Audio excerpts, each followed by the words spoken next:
As imagens que você acabou de ver correspondem aos últimos momentos de vida de Stephanie Barranco, uma jovem mãe de 2 filhos que, enquanto estava em seu local de trabalho, recebeu a visita indesejada do pai de seus filhos, de quem havia se separado recentemente. Embora a conversa parecesse transcorrer normalmente, esse homem, identificado como Ivan de la Rosa, já tinha um plano de vingança em mente e não hesitou em colocá-lo em prática quando as coisas não saíram como ele queria. Convidamos você a ficar conosco para conhecer todos os detalhes de um amor obsessivo que terminou em tragédia e gerou um profundo debate na sociedade colombiana sobre a violência de gênero, o caso de Stephanie Barranco. Stephanie Barranco Oquendo nasceu em 1992, no município de Malambo, no departamento do Atlântico, na região metropolitana de Barranquilla, Colômbia. Filha mais nova de Maria Cecília Oquendo e Alonso Barranco, desde pequena aprendeu com os pais a importância do trabalho para construir um futuro melhor. Sua infância e adolescência foram tranquilas no bairro El Concord, onde cresceu cercada pelo carinho da família. Embora fosse muito apegada a todos, sua ligação especial era com Alonso, que a considerava a luz dos seus olhos e a tratava como a princesa da casa. Quem a conheceu a descreve como uma menina alegre, extrovertida e muito inteligente. Segundo seus pais, sempre foi dedicada aos estudos e tinha ótimas notas. Desde cedo, Stephanie percebeu que a situação financeira da família não era das melhores. Seus pais eram trabalhadores, mas não tinham a estabilidade que desejavam. Assim, na adolescência, decidiu procurar um emprego para ajudar nas despesas de casa. Aos 14 anos, conseguiu um trabalho como vendedora em uma loja de roupas na cidade onde nasceu. Apesar da pouca idade, demonstrou grande talento para o comércio, graças à sua facilidade de comunicação e carisma. Mas sua paixão pelos estudos e pelo trabalho não se comparava ao amor pela música tradicional colombiana e pelo futebol. Seus amigos contam que era fã de vallenato, mas também adorava salsa e champeta. Costumava ir a festivais e shows de seus artistas favoritos em Barranquilla, que ficava a apenas meia hora do bairro onde morava. Stephanie também era torcedora apaixonada do time júnior de Barranquilla e sempre vestia a camisa do clube nos dias de jogo. Apesar da vida social ativa, os domingos eram sagrados para a família. Eles costumavam se reunir no quintal de casa para almoçar e conversar sobre a semana. O prato principal, muitas vezes, era peixe, sua comida favorita. Em algumas ocasiões, era ela quem preparava as refeições para todos. Com uma vida cheia de sonhos e projetos, o futuro de Stephanie parecia brilhante. No entanto, aos 20 anos, tudo mudou quando conheceu um jovem da mesma cidade, Ivan José de la Rosa Gomes. Não se sabe exatamente como se conheceram, mas o que é certo é que logo começaram um romance intenso. Em pouco tempo, apesar das objeções da família, passaram a morar juntos.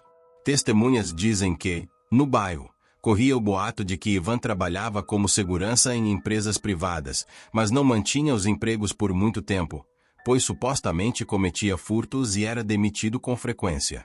Alonso tentou alertar a filha sobre o histórico duvidoso do rapaz, mas Stephanie, completamente apaixonada, ignorou os avisos. Sem outra opção, a família acabou aceitando Ivan como parte da vida dela. A relação foi consolidada com o nascimento dos filhos, Santiago, em 2015, e Samuel, 3 anos depois. Os meninos se tornaram o centro da vida de Stephanie, que fazia de tudo para dar a eles o que não teve na infância. Mas, apesar da felicidade que os filhos trouxeram, Stephanie sofria em silêncio. Desde o início, a convivência com Ivan foi marcada por problemas. Enquanto ela se esforçava para sustentar a casa, ele gastava boa parte do dinheiro com bebidas e frequentemente chegava embriagado. Algumas fontes afirmam que, nessas ocasiões, ele se tornava agressivo e chegava a agredi-la fisicamente. Além do comportamento abusivo, os amigos de Stephanie relatam que Ivan também era extremamente ciumento e controlador. Ele não gostava que ela saísse com os amigos e, aos poucos, a afastou da própria família. Em 2014, há registros de que Ivan foi denunciado por agressão. Mas, como acontece em muitos casos de violência doméstica, o caso não teve maiores consequências. Seus pais não tinham noção da gravidade da situação. Sempre alertaram Stephanie sobre o comportamento de Ivan. Segundo Alonso, seu genro costumava enviar, por diferentes perfis, vídeos com conteúdo violento, algo que ele considerava preocupante. No entanto, sempre que tocava no assunto, ela respondia que estava apaixonada e que queria que seus filhos crescessem em um lar estruturado. Apesar das dificuldades, Stephanie estava determinada a oferecer um futuro melhor para seus filhos. Com isso em mente, decidiu que era hora de buscar novas oportunidades e propôs a Ivan que se mudassem para Bogotá com as crianças. Assim, em 2023, partiram para a capital colombiana, esperançosos de conseguir empregos melhores e proporcionar uma educação de qualidade para os filhos. A família de 4 pessoas se estabeleceu em um pequeno apartamento de um prédio simples de 3 andares, localizado no bairro Jiménez de Quesada, na região de Bosa, no sudoeste da cidade. Depois de muito esforço, Stephanie conseguiu um emprego como vendedora em uma filial de uma conhecida marca de eletrodomésticos e utensílios de cozinha, localizada no Shopping Santa Fe, no bairro Suba, ao noroeste de Bogotá. Já Ivan começou a trabalhar como vigilante em uma empresa privada. No ano seguinte, a jovem se destacou pelo seu desempenho e logo foi promovida a líder de equipe. Em vez de se alegrar pelo sucesso da parceira, Ivan sentiu inveja e ressentimento, pois ele não conseguia progredir enquanto ela avançava. De acordo com familiares de Stephanie, desde que chegaram à capital, o comportamento possessivo e controlador de Ivan piorou. Caterine Villalobos, prima da jovem, revelou que, embora o casal aparentasse ser feliz em público, em casa, Ivan se mostrava obsessivo. A situação se agravou ainda mais quando Stephanie começou a trabalhar no shopping. A desconfiança e os ciúmes dele se intensificaram a ponto de instalar uma câmera de vigilância dentro de casa. Ele controlava rigorosamente os horários dela, sempre que ela chegava tarde, geralmente por conta do trânsito caótico da cidade. Ivan explodia em fúria, iniciando discussões violentas. Segundo Caterine, Ivan tinha tanto ciúme que não queria que sua prima trabalhasse. A situação chegou ao ponto de ele ameaçá-la de morte. Embora a família estivesse preocupada com seu comportamento, ninguém imaginava que ele realmente fosse capaz de machucar a companheira de mais de 10 anos e mãe de seus filhos. Pelo menos, era isso que todos acreditavam. Apesar dos desafios, Stephanie sempre mantinha o otimismo. Seus filhos eram sua prioridade, algo que demonstrava em todas as postagens que fazia nas redes sociais, onde aparecia com eles em diversas atividades. Como símbolo do amor que sentia por eles, tatuou seus nomes no coração. Em maio de 2024, a relação entre os dois estava insustentável. Os insultos, ameaças e cobranças de Ivan aumentaram nas últimas semanas. Segundo Alonso, ele estava ressentido pelo sucesso da companheira e passou a pressioná-la diariamente para que pedisse demissão. Mas Stephanie não estava disposta a ceder. Os avanços que havia conquistado a motivavam a continuar crescendo. Seu objetivo era economizar para comprar uma casa e garantir aos filhos algo que ela nunca teve, uma educação universitária. Para isso, se matriculou em um curso técnico de comércio no Serviço Nacional de Aprendizagem, SENA, visando se capacitar para cargos de maior responsabilidade. Isso irritou ainda mais Ivan. Ele não suportava ver a força e a determinação dela, que evidenciavam sua própria estagnação. Enquanto ele não conseguia manter um emprego, Stephanie subia cada vez mais. As intimidações chegaram ao ápice no sábado, 25 de maio, quando Stephanie chegou em casa mais tarde que o habitual por conta do trânsito. De acordo com testemunhas, Ivan estava furioso e iniciou uma discussão acalorada. No meio da briga, pegou uma tesoura e rasgou todas as roupas da jovem, desde as peças de trabalho até as roupas íntimas. Stephanie percebeu que havia chegado ao limite. No dia seguinte, ligou para os pais e contou o que aconteceu. Alonso relatou que, naquela ligação, a filha disse que, dessa vez, se separaria de Ivan e pediu que fossem a Bogotá para ajudá-la com as crianças. Alarmado, o pai de Stephanie planejou viajar na quinta-feira seguinte para buscá-la. Infelizmente, não chegou a tempo para protegê-la. Gina Barranco, prima da jovem, contou que, na terça-feira, recebeu uma ligação de Stephanie, que desabafou sobre tudo o que havia acontecido. Ela disse que Ivan agiu de um jeito inesperado e que não toleraria mais aquela situação. Angustiada, contou que ficou praticamente sem roupas e demonstrou medo por sua segurança. Não posso mais ficar aqui. Ele vai me matar, desabafou. Mas o que parecia um presságio do que estava por vir não ficou apenas naquela conversa. Stephanie também levou sua angústia para as redes sociais. Dias antes, publicou mensagens que soavam como despedida. Em uma delas, escreveu: "Se amanhã eu for apenas uma lembrança, espero ser daquelas que fazem sorrir." Em outra, expressou o desejo de liberdade, seja uma mulher faminta por superação, não por atenção masculina. Dessa vez, ao que tudo indicava, a jovem estava realmente decidida a romper de vez com Ivan e começar uma nova vida ao lado de seus filhos. No entanto, seu desejo de sair definitivamente de um relacionamento abusivo, assim como todos os seus planos e sonhos para o futuro, foram brutalmente interrompidos por uma tragédia que chocou a cidade e toda a Colômbia. Na quarta-feira, 29 de maio, o dia começou como qualquer outro para Stephanie. Pela manhã, ela levou os filhos à escola e seguiu para o shopping, onde cumpria sua jornada de trabalho. Tudo parecia normal, até que, pouco depois das 17 horas, uma visita inesperada tirou a paz daquele dia. De acordo com imagens das câmeras de segurança do shopping, às 17h15, Ivan chegou ao local em uma motocicleta e entrou pela porta principal do primeiro andar. Ele estava vestido inteiramente de preto e carregava uma mochila nas costas. Testemunhas relataram que ele entrou tranquilamente na loja onde Stephanie trabalhava e foi até onde ela estava. No início, o encontro parecia ser pacífico. Como visto nas imagens exibidas no início deste vídeo, em determinado momento, Stephanie pegou um dos produtos da loja e fez um gesto indicando que queria encerrar a conversa.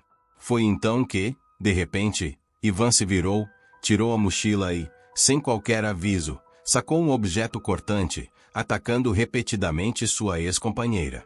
Os gritos de Stephanie ecoaram pelo local, alertando clientes e funcionários, que ficaram paralisados entre o choque e o horror do que estavam presenciando.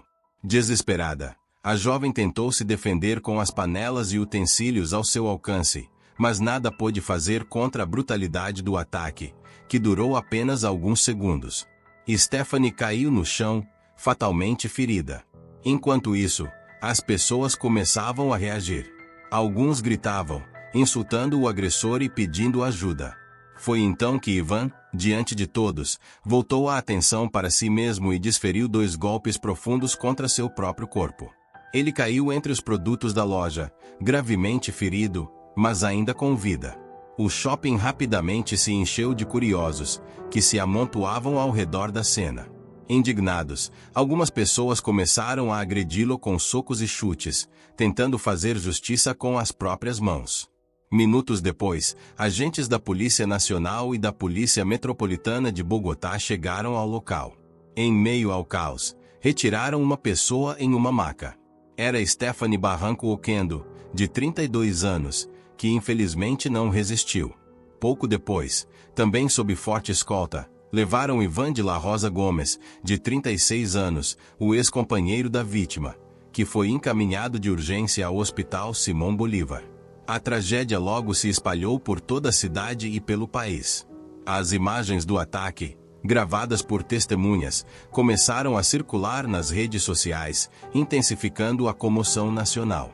As autoridades confirmaram a morte de Stephanie e informaram que Ivan havia se auto-infligido ferimentos no peito e no abdômen. Apesar da gravidade de seu estado, havia chances de recuperação para que ele pudesse ser levado à sede policial.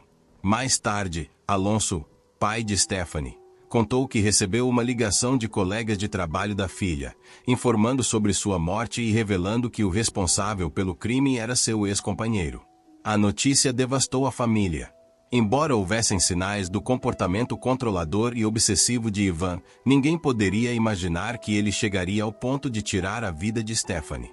Alonso e sua esposa embarcaram no primeiro voo de Atlântico para Bogotá para reconhecer o corpo da filha, ficar com os netos e iniciar os trâmites necessários para levar os restos mortais de Stephanie à sua terra natal. Santiago e Samuel, os filhos da vítima, souberam da perda da mãe através de uma psicóloga do Instituto Colombiano de Bem-Estar Familiar, onde estavam sob proteção. O avô relatou que, ao reencontrá-los pela primeira vez, os meninos não disseram uma única palavra. Apenas choravam. Na noite de quinta-feira, 30 de maio, um dia após o ataque, Ivan foi levado para a audiência perante o Tribunal Penal Municipal de Bogotá. Ainda hospitalizado, ele compareceu deitado em uma maca, conectado a aparelhos médicos. Mesmo assim, conseguiu falar o próprio nome e fornecer seu número de identidade. O investigador do caso destacou o alto risco de fuga do acusado e justificou sua transferência para um centro penitenciário. Segundo o oficial, o fato de Ivan ter tentado se ferir indicava que ele não tinha a intenção de enfrentar a justiça voluntariamente. O juiz acatou o pedido e determinou que Ivan fosse enviado para a prisão La Picota, onde aguardaria a audiência de imputação de acusações, marcada para 7 de junho. A decisão também considerava sua recuperação médica e se ele estaria em condições de participar dos trâmites judiciais. Enquanto isso, a família Barranco Oquendo conseguiu levar o corpo de Stephanie para Malambo, em Atlântico, onde realizaram o velório e o sepultamento. No dia 3 de junho, o bairro Concorde parou para se despedir da jovem, em um luto profundo pela perda trágica que abalou toda a comunidade. O ato coincidiu com uma marcha organizada por familiares, amigos e vizinhos de Stephanie para pedir justiça e protestar contra a violência de gênero. Os manifestantes vestiam camisetas brancas, algumas estampadas com a imagem da jovem, e carregavam balões e flores brancas para a emocionante despedida de Stephanie. Foi informado que seus filhos pequenos retornaram para os avós maternos, a quem foi concedida custódia. Apesar da dor, Alonso expressou que sua filha lhe deixará uma grande responsabilidade, pois ela sempre zelou pelo bem-estar das crianças, e agora cabia a ele continuar essa missão, o que faria com todo o coração. Ele acrescentou que, junto com sua esposa, Maria Cecília, dividiram as tarefas pelo bem das crianças. Ela preferiu ficar em casa cuidando dos netos, enquanto ele se encarregava de falar com a polícia, a imprensa e a promotoria, determinado a fazer tudo ao seu alcance para minimizar o sofrimento dos pequenos. Embora soubesse que o caminho para a justiça seria longo e difícil, Alonso estava disposto a ir até o fim para que o homem em quem nunca confiou, e que sua filha amou sem merecer, pagasse pelo terrível crime. No entanto, seu desejo de encarar pessoalmente o homem que tirou a vida de sua filha e garantir que ele fosse condenado à prisão foi frustrado por um acontecimento inesperado. Como previsto, em 7 de junho ocorreu a audiência de imputação, na qual foi determinada a prisão preventiva do acusado. O juiz afirmou que havia provas suficientes para inferir que ele era o principal suspeito do feminicídio qualificado. A promotora responsável pelo caso destacou que o acusado se tornava cada vez mais agressivo e que a vítima não tinha ninguém para defendê-la. Segundo relatos, Stephanie procurou a ajuda de algumas instituições, como a Secretaria da Mulher, por temer pela própria vida, mas não recebeu medidas de proteção. Durante a audiência, em um momento tenso, o juiz repreendeu Ivan por soltar uma risada enquanto a promotora falava. Com firmeza, advertiu que aquele não era um assunto para risos e exigiu respeito. Apesar das acusações, Ivan negou os crimes que lhe foram imputados. Apenas 8 meses após sua prisão, enquanto aguardava julgamento, Ivan de la Rosa Gomes, de 36 anos, foi encontrado sem vida em sua cela na prisão de La Picota, em Bogotá. De acordo com o relatório do Instituto Penitenciário da Colômbia, por volta das 3h40 da madrugada do dia 5 de janeiro de 2025, um comunicado via rádio informou sobre a descoberta macabra. A causa preliminar da morte foi apontada como asfixia mecânica. As autoridades anunciaram que iniciariam uma investigação para esclarecer as circunstâncias da morte do detento. Segundo informações preliminares, a promotoria e o Instituto Médico Legal estão conduzindo a apuração e, assim que concluírem os exames forenses e a autópsia, divulgarão um relatório oficial. No entanto, Veículos de imprensa locais, citando fontes não oficiais, informaram que agentes penitenciários encontraram o corpo parcialmente suspenso nos barrotes da cela, levando à suspeita de que, desta vez, Ivan tenha conseguido o que queria, por fim à própria vida. Embora sua morte tenha sido repentina, não surpreendeu as autoridades nem os familiares de Stephanie, que já sabiam que ele queria escapar da justiça a qualquer custo. Até a conclusão desta investigação, a família da jovem não havia se pronunciado oficialmente sobre o ocorrido. Mas, com base em declarações anteriores, é possível inferir que receberam a notícia com um misto de indignação e frustração. Quando ele tentou tirar a própria vida pela primeira vez, descreveram o ato como um gesto covarde, uma fuga fácil que jamais compensaria o imenso sofrimento causado por seus atos. Por isso, queriam vê-lo cumprir sua pena na prisão. De qualquer forma, a morte de Ivan de la Rosa trouxe, de certa maneira, um fechamento para os entes queridos de Stephanie Barranco Oquendo, que agora só podem guardar as memórias dos momentos vividos ao seu lado e honrar seu legado através de seus filhos. Na casa onde cresceu, no bairro Concord, permanecem suas lembranças, entre as fotos dos álbuns de família e um simples altar com sua imagem. As circunstâncias trágicas desse crime brutal geraram uma onda de indignação na Colômbia contra a violência de gênero. O caso de Stephanie, que foi o 20º feminicídio registrado em Bogotá entre janeiro e maio de 2024, reacendeu o debate público sobre esse problema e a necessidade urgente de implementar medidas mais eficazes para proteger as mulheres, fortalecer as instituições responsáveis por sua segurança e aumentar as punições para os agressores. Além disso, a morte de Ivan de la Rosa levantou novos questionamentos sobre a segurança nos presídios colombianos, evidenciando a importância de melhorar as condições tanto dos agentes penitenciários quanto dos próprios detentos. Agora que você conhece os detalhes desse caso que comoveu os colombianos, o que pensa sobre tudo isso? Diante dos sinais prévios de violência, essa tragédia poderia ter sido evitada.